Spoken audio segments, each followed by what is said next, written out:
청년 미래 포럼 논의라 그래서 뭔가 했더니 이제 이해가 되네요. New Opinion on the Net라고 돼 있네요. 먼저 제가 맡은 내용이 대한민국의 정당 정치와 민주주의로 돼 있거든요. 정당 정치 얘기하면은 굉장히 담론 정치 또는 굉장히 추상적인 쪽으로 빠지는 경우가 많아요. 그런데 그런 거를 좀 우리가 지향하고 우리 한국 정당 정치의 문제점이 뭔지 또는 앞으로 우리가 어떻게 개선돼야 될지 이런 거를 논의하려면 우리의 사고의 틀을 조금 변화시켜야 된다는 거죠. 제가 우리 학생들한테 항상 얘기하는 게 있어요. 앞으로 수업을 들을 때 과목을 선정할 때 반드시 5과목은 들어야 된다. 필수적으로. 첫 번째가 통계학입니다. 이 통계학을 들으면 왜 좋냐면 이 사고를 아주 굉장히 논리적으로 할 수 있는 게 생겨요. 그리고 두 번째 반드시 들어야 될 게 뭐냐면 정치 철학에 관련된 문제죠. 그러니까 우리 작년에 마이클 샌들 교수가 얘기했던 정의란 무엇인가 그런 게 정치 철학과 관련된 것이죠. 그래서 많은 논쟁이 있었지만 여러분 책을 많이 읽어봤겠지만은 우리 예를 들어서 고대 철학자들이 정치에 대해서 어떻게 생각을 했는지 또는 뭐 근대 정치를 하고 있는 이런 뭐 기능주의자라든지 체제이론주의자라든지 이런 사람들은 도대체 정치를 어떻게 생각을 하고 있는 것인지 이건 다 정치 철학에서 나오는 거거든요. 근데 그런 거 없이 그냥 단순하게 모여서 얘기하고 이런 거는 깊이가 약할 수가 있다는 거죠. 세 번째는 반드시 여러분들이 들어야 될 과목 중에 하나가 라이팅 과목이죠. 글을 쓸 때 어떻게 써야 되느냐라는 부분들을 그건 러닝을 통해서 할 수밖에 없어요. 학습을 통해서 할 수밖에 없는데 여러분들 이제 젊으니까 하루 일과를 마치고 집에 가서 잠자기 전에 하루에 있었던 걸 한번 정리를 쭉 한번 해보는 습관을 갖는 것도 굉장히 중요한 의미죠. 자기가 그래서 한 장 정도의 내가 내 칼럼을 한번 써보겠다. 근데 그게 칼럼 쓰는 게 그렇게 쉽지 않아요. 5장 쓰는 것보다 한 장으로 축약하는 게 더 어렵습니다. 나한테 만약에 재보궐선거와 관련된 칼럼을 누가 요청을 한다면 나는 어떻게 쓸까? 자꾸만 그런 싱킹을 하는 거죠. 그러면 여러분들이 처음에는 어렵지만 어떤 식으로 내가 준비를 하고 가야겠구나라는 생각을 하게 되는 거죠. 네 번째는 여러분들 잘 아시다시피 우리 커뮤니케이션 과목을 들어봐야 돼요. 그러니까 언론학과 쪽에 많이 있죠. 소통의 기술인 거죠. 사람들한테 어떻게 소통을 하느냐, 어떤 레터릭을 써야 되느냐, 어떤 나름대로 어휘를 써야 되느냐 이런 것들은 굉장히 중요해요. 마지막으로 여러분들한테 꼭 한번 들어보는 과목 중에 하나 추천하는 건 마케팅입니다.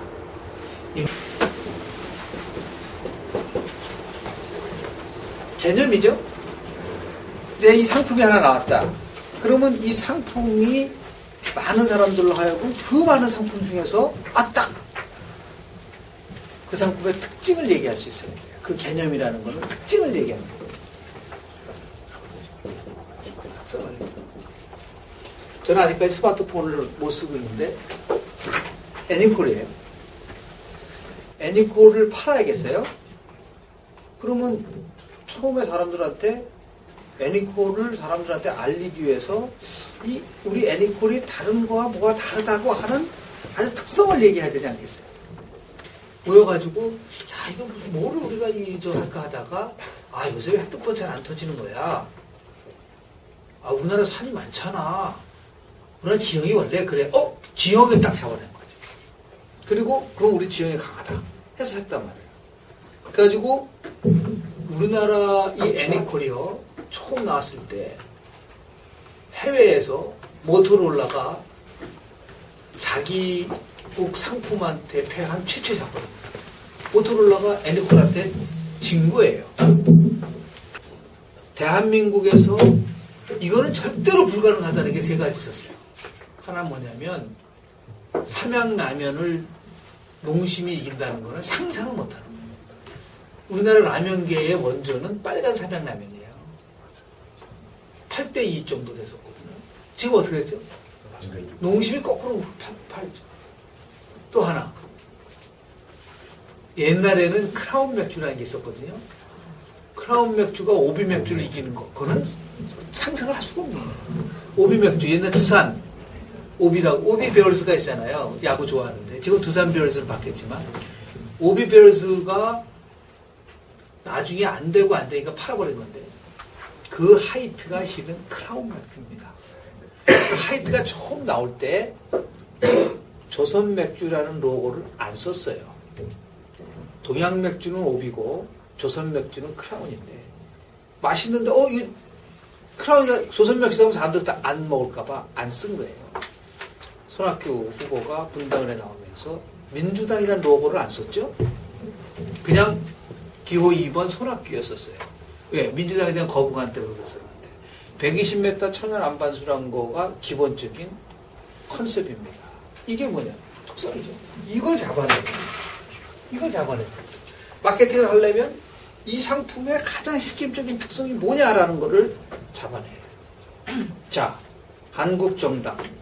한나라당 하면 메인 컨셉이 뭐죠? 선생님께서는 한나라당이라고 제일 먼저 떠오르는 게 뭡니까? 뭐죠? 보수. 좋게 얘기하는 거죠. 더 심하게 얘기해도 돼요. 네? 우파. 되게 심하게 얘기하네. 더 강하게 얘기해도 되는데. 수구. 또 더 강하게. 수구 똑같이 나오죠? 부패, 잣대기, 그런 식이 나오잖아요.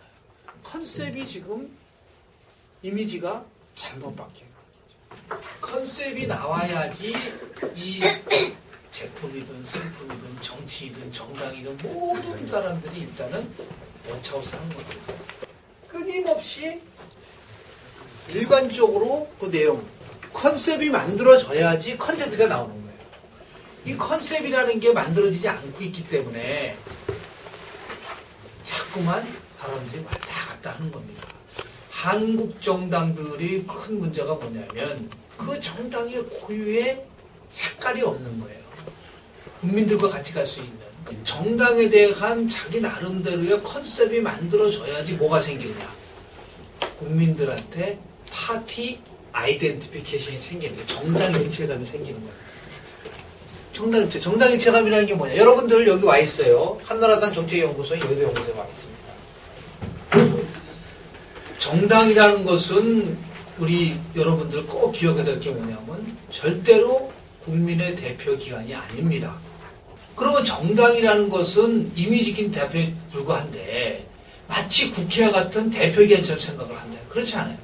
임의적인 단체이기 때문에 그 단체에는 구성원이 당원들이 모여서 당원들이 협의를 내고 당원들이 움직여야 되게 되죠. 근데 우리는 국가가 보조를 막 해준단 말이에요. 심한 경우에는 국가가 보조한 돈을 가지고 막 투쟁도 하고 어떤 때는 국민에 반하는 농성도 하고 막 그러는 거예요. 그러니까 정당이라는 것은 여러분들이 잘 아시다시피 중요한 정치 조직인데 정당은 크게 세 가지 기능을 해요. 하나는 뭐냐면 만약에 여러분이 이건 진짜 억울하다. 내가 이건 진짜 억울하기 때문에 뭔가 이걸 해결하고 싶다라고 할 때 정당의 역할이라는 거는 지금 국민들이 뭘 요구하느냐를 다양하게 모아서 그걸 어떻게 되죠? 국정에 반영을 한다든지 법을 만든다든지 이렇게 되죠. 그걸 우리가 보통 얘기할 때 이익 표출 및 이익 집약이라는 말을 쓰는 거예요. 그러니까 interest articulation 또는 interest aggregation이라는 말을 쓰는 것이죠. 우리 정당은 interest articulation, interest aggregation 역할은 하는데 간혹 가다 보면 시민단체한테 밀리는 경우가 있어요. 더 중요한 어젠다를 정당이 주도하지 못하고 시민단체가 가고. 왜냐하면 국민들이 정당을 신뢰하지 않기 때문에 그런 거죠. 근데 정당의 두 번째 중요한 기능은 뭐냐면 여러분들은 잘 아시다시피 정부와 국민들을 연계시켜주는 거예요. 그래서 링키지 펑션이 있는 거예요. 특히 집권 여당 같은 경우는 정부가 어떻게 돼요? 클로즈한 관계가 있잖아요. 그래서 링키지 역할을 하죠. 세 번째 중요한 기능을 하는 게 뭐냐면 바로 리크루트먼트 펑션인 거예요. 중요한 기능을 하는 거죠. 정당의 목적은 선거를 통해서 권력을 잡고 그러고 나서 자신들이 요구하는 정책을 펼치는 거란 말이에요. 그러면 선거에서 이기기 위해서는 어떻게 되죠? 후보를 내야 되죠. 그 후보를 낼 때 어떤 후보를 낼까요? 공천을 하게 되죠. 이 후보는 이 한나라당이 인정하는 후보입니다. 민주당이 이렇게 단 말이죠. 그래서 리크루트먼트 펑션이 제대로 잘 이루어졌느냐 않느냐에 따라서 그 정당이 평가받는 거죠. 그래서 생각을 해보세요. 지금 우리는 리크루트먼트 펑션을 국민들로부터 지지 못 받고 있죠. 공천만 끝나면 어떻게 돼요? 뭐 난리 나잖아요. 그래서 뭐 어떤 때는 뭐 형님 공천이 어떻고 벼락 공천이 어떻고 막 그런 얘기 나오지 않습니까? 이 세 가지 기능을 잘 못해요. 그러다 보니까 정당 하면은 거부 반응이 생기는 거죠. 정당에 대해서 거부 반응이 생기는데 어떻게 그 정당에 대한 일체감을 가질 수 있겠습니까? 그래서 파티 아이덴티피케이션이라는 것은 뭐냐면 한마디로 특정한 정당에 대해서 오랜 기간 동안에 여러분들이 마음속으로 갖고 있는 당파적 태도를 얘기하는 겁니다. 또는 귀속의식이죠. 우리 정당은 뭐뭐가 있다라고 하는 컨셉이, 그러면 자 특성이 만들어져 그 다음에 컨셉트가 나오는 거죠. 네? 우리 정당은 복지 문제를 이렇게 하겠고, 우리 정당은 예를 들어서 의료 문제를 이렇게 하겠고, 보육 문제는 어떻게 했고, 남북 문제는 그게 다 컨텐츠인 거죠. 그런데 이 컨텐츠를 전부 다 에워싸는 하나의 메타 컨셉이 있어야 된단 말이에요. 그거를 보면 자기가 이 정당이 어떤 걸 알겠다. 여러분들 잘 아시다시피 옛날에는 이념정당이 주를 이뤘지만 선거에서 이기기 위해서는 가운데 있는 사람들하고 포용을 하고 싶어 하단 말이에요. 그러니까 이게 뭐냐면 모든 계층을 다 아우른다 해서 catch all party라는 게 나오기 시작하는 거예요. 그래서 우리는 파티 아이덴티피케이션이 굉장히 약해요. 그러니까 정당 정치가 뿌리가 약할 수밖에 없는 거죠. 그러니까 어떻게 돼요? 당연히 정당 정치가 활성화되기가 어려운 그런 부분이 있는 거죠. 그런데 민주주의라는 것은 여러 가지 데피니션을 낼 수 있겠지만 민주주의는 불완전한 거, 인컴플리트한 거다. 민주주의는 불완전한 사람들이 모여서 인컴플리트한 피플들이 모여서 보다 완벽한 것을 향해서 가는 거다. For more perfect한 것을 향해서 가는 거다. 그러니까 불완전한 인간들이 모였기 때문에 대화와 타협을 해야 된다. 그래서 민주주의는 끊임없이 이발된다. 쫙 진화되는 거죠. 한 칼에 그래서 민주주의가 있다 없다의 개념을 봐서 안 된다. more or less다. 잘 아시는 문명의 충돌을 쓴 그 함준태 교수가 이런 얘기를 했어요. 어느 나라든 간에 두 번의 실질적인 정권 교체가 이루어진 나라는 민주주의다. 그런 의미에서 보면 우리나라는 헌팅턴 교수의 예시대로 한다면 굉장히 민주주의가 성숙돼 가고 있는 것이죠. 문제는 우리 민주주의가 약한 게 뭐냐면 소프트웨어가 민주주의가 작동되기 위한 소프트웨어가 아직까지 정교하지 못하다. 그럼 민주주의가 제대로 작동되기 위한 소프트웨어의 핵심이 뭐냐? 그게 바로 톨러런스인 거예요. 관용인 거예요. 톨러런스는 베푸는 게 아니라 상대방의 기능을 인정하는 거예요. 상대방의 존재를 인정하는 거죠. 자, 그렇다면 제가 이 얘기를 왜 말씀을 드리냐면 바로 여러분들이 이러한 현실 정치 속에서 바꿀 수 있는 동력으로 여러분들이 작동이 돼야 된다. 우리 청년 미래 보름 아니겠습니까? 우리 보통 청년들은 4P로 알파벳 P죠. 4P로 우리를 넣을 수 있습니다. 첫 번째 P는 뭐냐면 바로 여러분들이 갖고 있는 패션입니다. 열정이죠. 한국 정치의 패러다임을 바꿀 수 있다라고 하는 그런 열정을 가져야 되는 것이죠. 왜 여기서 우리가 뜨겁게 논의하고 왜 미디어로 있는 우리 시대의 정치를 하면서 온라인을 통해서 세상을 왜 바라보려고 그러세요? 그런 열정은 여러분들이 이제 있는 거죠. 한국 정치를 뭔가 좀 변화시켰으면 좋겠다라고 하는, 또는 이런 과정을 통해서 내가 성숙될 수 있다는 걸 가질 수 있는 그런 거거든요. 두 번째 P는 뭐냐면 바로 여러분들한테 갖고 있는 포텐셜입니다. 잠재력이죠. 여러분들은 무한 잠재력을 갖고 있어요. 아프니까 청춘이다라고 얘기하지만 그냥 아파만 하면 안 됩니다. 아파하는 기술이 있어야 되는데 자기의 아픔과 자기의 포텐셜이 결합이 돼야 되는 거예요. 그래서 이것을 승화시킬 수 있어야 되지. 계속 아픔만 해보세요. 계속 자학만 해보세요. 그건 안 되죠. 그러한 포텐셜이 정말 나타날 수 있는. 세 번째가 패러다임 시프트죠. 패러다임 시프트라고.